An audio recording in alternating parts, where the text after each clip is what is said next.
আসন্ন sub junior জাতীয় football আসরকে সামনে রেখে দুদিনের প্রশিক্ষণ শিবির অনুষ্ঠিত হয় সোমবার। রাজধানীর উমাকান্ত মিনি স্টেডিয়ামে শিবিরে বালক বিভাগে 100 জন এবং বালিকা বিভাগে 35 জন খেলোয়াড় অংশ নেন। তাদের থেকে বাছাই করে উভয় বিভাগে 30 জনকে মনোনীত করা হবে।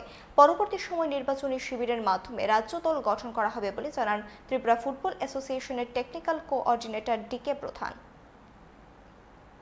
আমাদের sub junior under 14 national team তৈরি করার জন্য আমাদের ট্রায়াল চলছে। কালকেও আমাদের ট্রায়াল ছিল এবং আমরা আজকেও ট্রায়ালটা রেখেছি। যদি কেউ না আসতে পারে বা স্কুলের জন্য তারা আজকে আসতে পারে।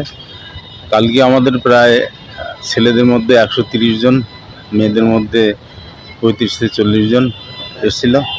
তাদের থেকে আমরা সিলেকশন করেছি এবং আজকে যারা এসছে তাদের থেকেও যদি ভালো পাই তাহলে সিলেকশন করে টোটাল আমরা 25 থেকে 30 জন করে ক্যাম্পের জন্য রাখবো। এই টুর্নামেন্টটা সামনের মাসে মানে আগস্টের 5 তারিখ থেকে অ্যাজ পার শিডিউল টাইম দেওয়া আছে। তো আমরা এই 1 মাস সময় পাবো। এর মধ্যে আমরা টিম যাওয়ার আগে 10 থেকে 15 দিনের একটা ক্যাম্প করার ইচ্ছা আছে।